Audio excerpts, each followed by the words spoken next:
Hello guys, welcome back to my YouTube channel Moni classes. तो आज हम इस वीडियो में लेकर आए हैं आप सभी लोगों के लिए सीटेट के पेपर का सॉल्यूशन। तो ये हमारा पेपर सेट सी है। चलिए आप सब लोग इसमें मैच कर लीजिए आप लोग कितने सही करके आए हैं। तो ये फर्स्ट पार्ट है हमारा बाल विकास एवं शिक्षा शास्त्र। इसमें फर्स्ट क्वेश्चन कह रहा है कि सार्थक अधिगम सुनिश्चित करने के लिए निम्नलिखित में से कौन से महत्वपूर्ण है। तो इसमें देखते हैं ऑप्शन: भावात्मक समर्थन का प्रावधान, प्रतिस्पर्धा और प्रतिद्वंदिता का माहौल, करने और प्रयोग करने के अवसर, मानवीकृत पाठ्यक्रम। तो हमारा ये फर्स्ट ऑप्शन, थर्ड ऑप्शन और फोर्थ ऑप्शन बहुत ही ज़्यादा सटीक लग रहा है। तो ये किस ऑप्शन में? ये ऑप्शन नंबर 2 में है, पहला, तीसरा और चौथा। तो ये हमारा ऑप्शन नंबर सेकंड राइट हो जाएगा। ये क्वेश्चन नंबर सेकंड कह रहा है कि बाहरी प्रेरणा किससे आती है जबकि आंतरिक प्रेरणा पर आधारित होती है। तो ये हमारा ऑप्शन नंबर फर्स्ट हो जाएगा, दूसरों की सराहना और व्यक्तिगत संतुष्टि से आती है। तीसरा नंबर क्वेश्चन कह रहा है कि जीन पियाजे के विकास के सिद्धांत के अनुसार बच्चे संवेदी प्रेरक अवस्था के अंत तक क्या करते हैं, क्या विकसित कर लेते हैं? सांकेतिक चिंतन, संरक्षण, परिकल्पित तार्किकता, वस्तु अस्थायित्व। तो हमारा ऑप्शन नंबर 4 राइट हो जाएगा, वस्तु अस्थायित्व। क्वेश्चन नंबर 4 कह रहा है कि महाभारत लक्ष्य उन्मुखीकरण करने वाले छात्र क्या करते हैं? डर और शर्म से प्रेरित माध्यम लक्ष्य तय करते हैं, यथार्थवादी सीखने के लक्ष्य तय करते हैं, दूसरों को प्रभावित करने के लिए उच्च लक्ष्य तय करते हैं, असफलता से बचने के लिए कम लक्ष्य तय करते हैं। तो ये हमारा फोर्थ नंबर ऑप्शन बिल्कुल ही गलत हो जाएगा, ये हमारा ऑप्शन नंबर सेकंड राइट हो जाएगा। क्वेश्चन नंबर 5 कह रहा है कि निम्नलिखित में से समाज में प्रचलित जेंडर रूढ़िवादिता के प्रभाव को बच्चों के बीच कम करने का एक प्रभावी तरीका कौन सा है? यह मान लेना कि बच्चे स्वाभाविक रूप से अपने आप जेंडर तटस्थ गतिविधियों और रुचियों को अपना लेंगे, बच्चों को पारंपरिक जेंडर भूमिकाओं के अनुरूप प्रोत्साहित करना, बच्चों को जेंडर विशिष्ट सामग्री प्रदान करना, बच्चों को विविध जेंडर भूमिकाओं से परिचित कराना और उन्हें अपनी रुचियों को आगे बढ़ाने के लिए प्रोत्साहित करना। तो ऑप्शन नंबर हमारा 4 हो जाएगा। क्वेश्चन नंबर 6 कह रहा है कि छात्रों में आलोचनात्मक सोच को किस प्रकार बढ़ावा दिया जा सकता है?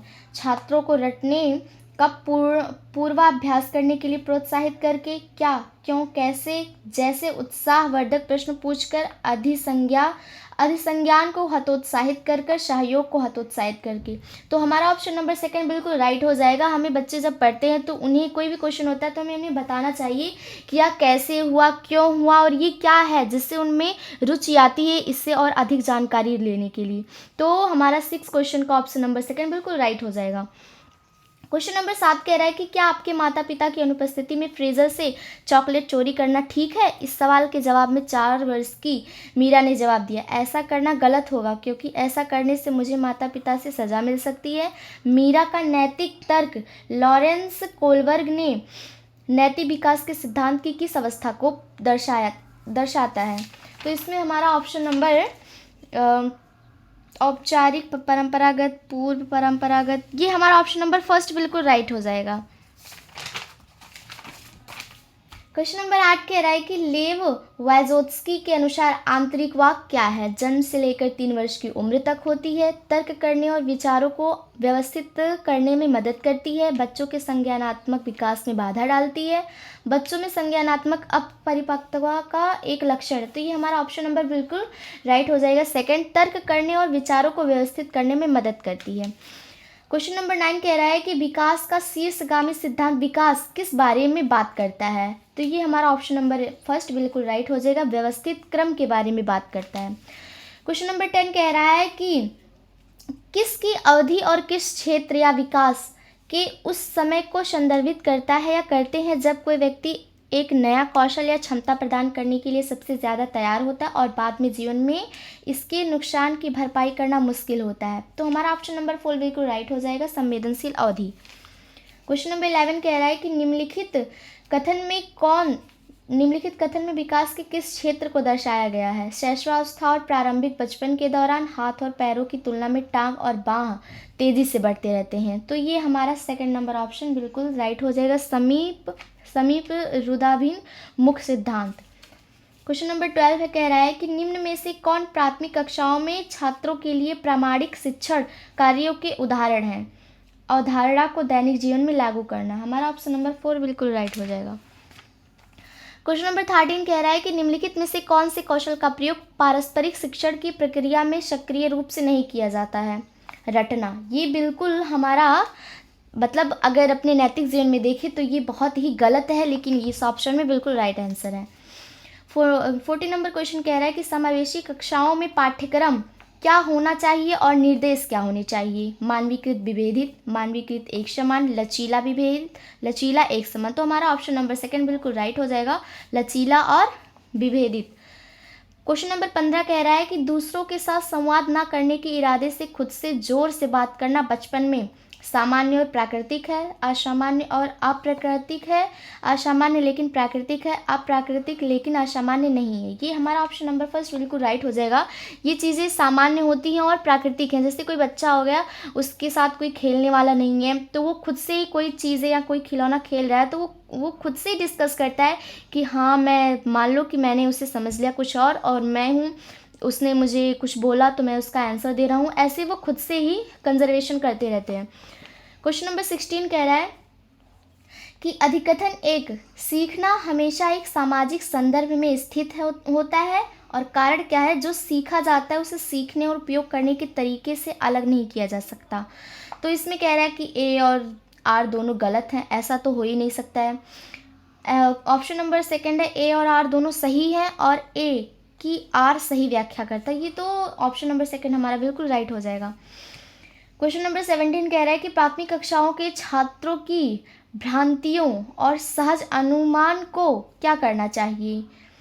पर ध्यान केंद्रित करना चाहिए और प्रोत्साहित करना चाहिए। जैसे कोई बच्चा हो गया, वो फर्स्ट क्लास में है या 1 से नर्सरी से 5 क्लास तक है, तो उसमें जो छात्रों के बीच कंजर्वेटिव होता है और उनमें जो खेल कूद की प्रक्रिया होती है, उनका एक जो ध्यान होता है वो केंद्रित करता है और उन्हें ये एक्साइटमेंट देता है, उन्हें और ही ज़्यादा रुचिकर बनाता है कि हाँ, हमें इससे रिलेटेड कुछ आगे करना चाहिए। तो हमारा 17 नंबर क्वेश्चन का ऑप्शन नंबर 3 बिल्कुल राइट हो जाएगा।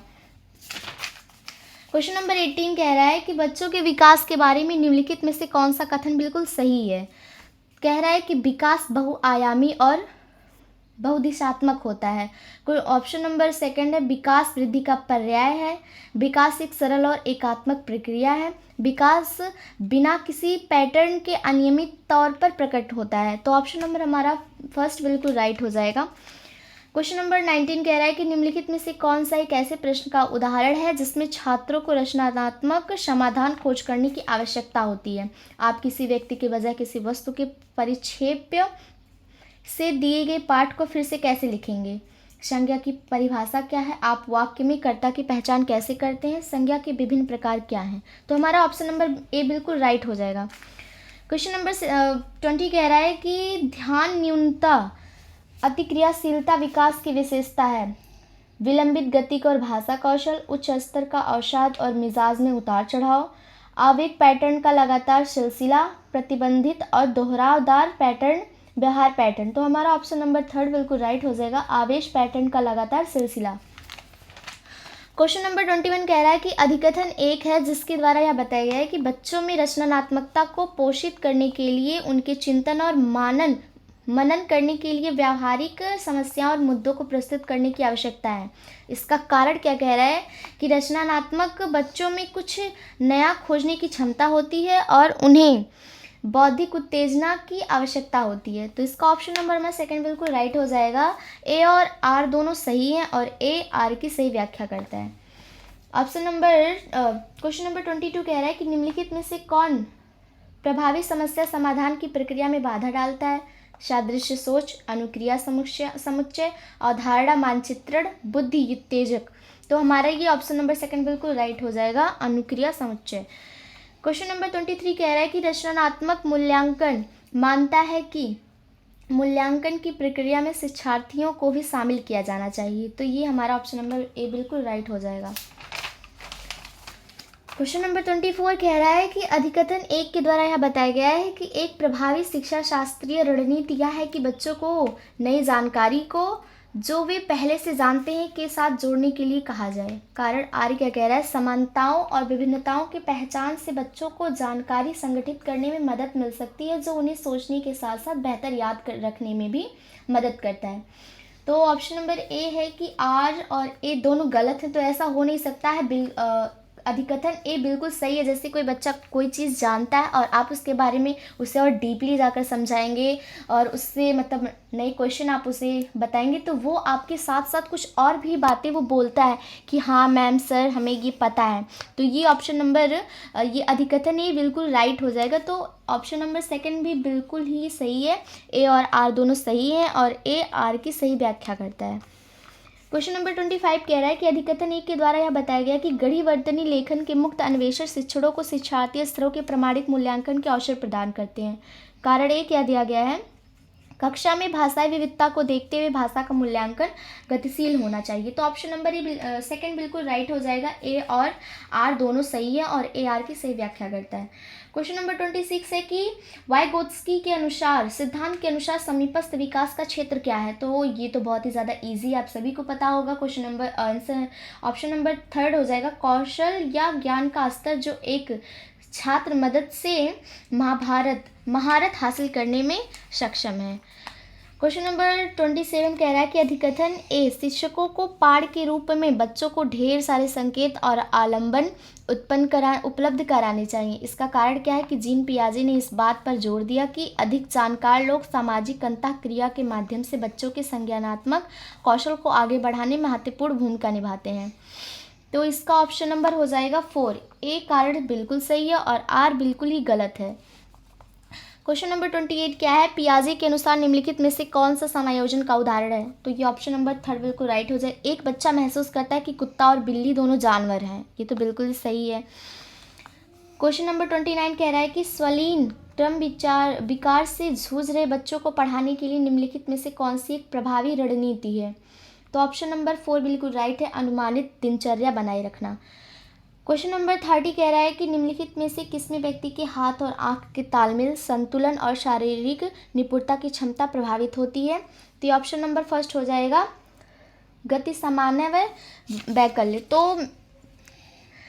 आप लोग बताइए आप लोगों ने कितने नंबर का सही किया है। और thanks for watching my video. और ऐसे ही रहिए हमारे चैनल पर, आप लोगों को ऐसे ही जितने पेपर होंगे कॉम्पिटिटिव एग्ज़ाम उसके सॉल्यूशन इस चैनल पर अपलोड कर दिए जाएंगे।